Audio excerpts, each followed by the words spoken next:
ሰላም እንዴት ናችሁ? አልፋዎች ነን። ዛሬ ደግሞ በአንድ ስራ ወደ እናንተ መጥተናል። እንደምትመለከቱት የሱሪ ዚፕ እንሰራለን። የፊት ለፊት የሱሪ ዚፕ ሁለት ሱሪዎችን ካዘጋጀን በኋላ በዚህ መልክ የመጀመሪያውን ሱሪ ጄዋን ወይም ዚፕ የምንገጥምበትን አጥፈን ወደ ውስጥ ከላይ ቶፕ እንሰፋዋለን። ይሄን ከሰፋን በኋላ ዚፕ የምናስቀምጥበት ክፍል ነው።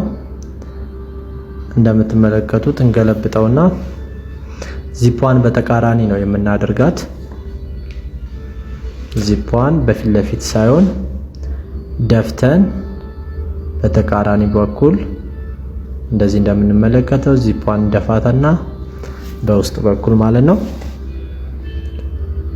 እናስቀምጣታለን። የመጀመሪያውን በዚህ ጋር ያለችዋን ጠርዝ ይዘን እንሰፋታለን። በአንዷ በኩል ያለችዋን መርፊያችንንም እንዳይሰብርብን የዚፑ ጫፍ ወደ ውስጥ ገባ አድርገን ከሰፋን በኋላ በአንዱ ሳይድ ብቻ ማለት ነው የዚፑ የአንደኛው ሳይድ አንሰፋውም፣ እንደዚህ እንተዋለን። ከዛ እንገለብጠዋለን። ወደ 1.5 ኢንች የሚጠጋ 1.5 ኢንች ጄዋን ወይም ቅርጿን ሼፕዋን ለመስራት 1.5 ያህል እንገባና ወደ ታች ቁመቱ ደግሞ ከ6 እስከ 6.5 ኢንች ድረስ የዚፓችንን ቁመት ይዘን እንወርዳለን ማለት ነው። ወደ ታች እንደምንመለከተው ስፌታችንን በሚታይ መልኩ ቀጥታ ወደ ታች 1.5ቷን ይዘን እንሰፋለን።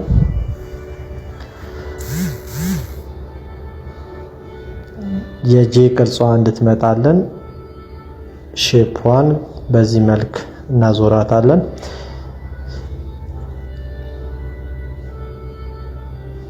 እዛ መድገም ካለብን ምናልባት ብዙ ጊዜ የጂንስ ሱሪዎች ላይ በሚሆንበት ሰዓት ብንደግመው ያምራል።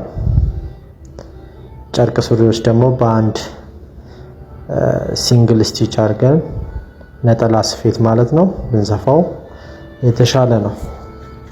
በዚህ መልክ የመጀመሪያውን ሱሪ ከሰፋን በኋላ የወንድ የጨርቅ ሱሪ ነው ዚፑን እየሰራን ያለ ነው። ሁለተኛውን የሱሪ ክፍል የፊት ለፊት የሱሪ ክፍል ነው የምንሰፋው። የአንደኛውን ያየነው የዚፓችን ክፍል አልተሰፋም። ከዛ በፊት ግን የውስጥ መሸፈኛ ከቨር ማድረጊያ ማለች እሷንም እናዘጋጃለን። ያ ማለት ይሄ እንደምትመለከቱት ቅድም የሰፋነው የቁመቱን ሳይዝ 6.5 ኢንች በ4 ኢንች አጥፈን ስንሰፋው 2 ኢንች ያህል ይሆናል። ዙሪያውን በዚህ መልክ እንሰፋዋለን። ከተቻለ የጄ ሼፕ እንዲኖረው አድርገን ብንሰፋው የተሻለ ነው። እንደዚህ ዙሪያውን ሙሉች መሸፈኛ የምንላትን የውስጥ ክፍል እንሰፋታለን።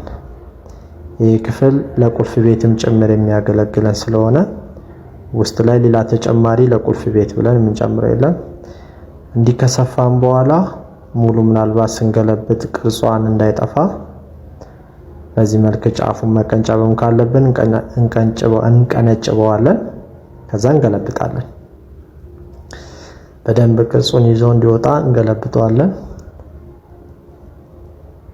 በዚህ መልክ ገልብጠን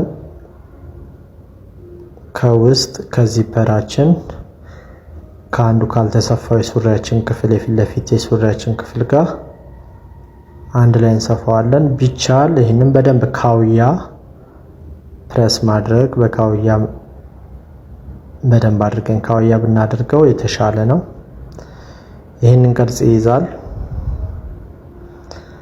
ከዛ የምናደርገው የዚፐራችን ቅድም የሰፋንበት ክፍላችን አለ። የጄውን ቅርጽ እሱ ላይ ከስር በኩል ዚፐራችን በሚከፈትበት ክፍል የሚታየው የመጀመሪያው መሸፈኛ ነው። ይሄ አሁን ሰፍተን ያዘጋጀነው ክፍል ነው። እንዲህ ካያያዝን በኋላ ከስር ከዚፐራችን በአንዱ አቅጣጫ ባለው በኩል ካያያዝን በኋላ የአንደኛውን የሱሪያችንን ክፍል አጥፈን ከላይ እንመተዋለን አንድ ላይ ማለት ነው። ሶስቱን ዚፐሩን የላኛውን የፊት ለፊት የአንደኛውን ሱሪ ክፍልና መሸፈኛውን ወይም ከስር ያዘጋጀናትን የአንዷን ክፍል በዚህ መልክ ይዘን ቶፕ እንመጣለን። አስፈላጊ ሆኖ ከተገኘ ስውርም አድርገን መምታት እንችላለን። ስለዚህ ከላይ የሁለቱም የሱሪያችን የፊት ለፊት ክፍል እኩል መሆን አለባቸው። ቦታውን መሳት የለበትም። ምክንያቱም የወገብ ዌስት ባንድ ስለምንገጥምበት እሱ ቦታ ላይ መዛነፍ የለበትም። የሁለቱም የዚፐር ክፍላችን እኩል መሆን አለበት። በዚህ አጋጣሚ ሀረር ላይ የምትገኙ የፋሽን ዲዛይነር አፍቃሪዎች እንኳን ደስ ያላችሁ። በፋሽን ዲዛይን ባለሙያ ልናደርጎት ስልጠና ጀምረን የሁለተኛ ዙር ስልጠናችንን እያጠናቀቅን እንገኛለን። መተው ባለሙያዊ ይሁኑ እንላለን። ሀረርና አካባቢው ያላችሁ ሰዎች የፋሽን ዲዛይን ባለሙያ እንድትሆኑ በዚህ አጋጣሚ ልናሳውቃችሁ እንወዳለን።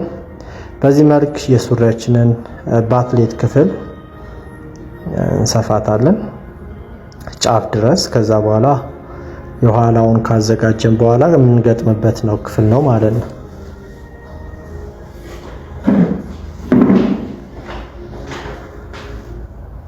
ሱሪያችንን ደብል ካስፈለገ በዚህ መልክ ባትሌታችንን እስከላኛው የሱሪ ክፍል እንደዚህ እንመተዋለን።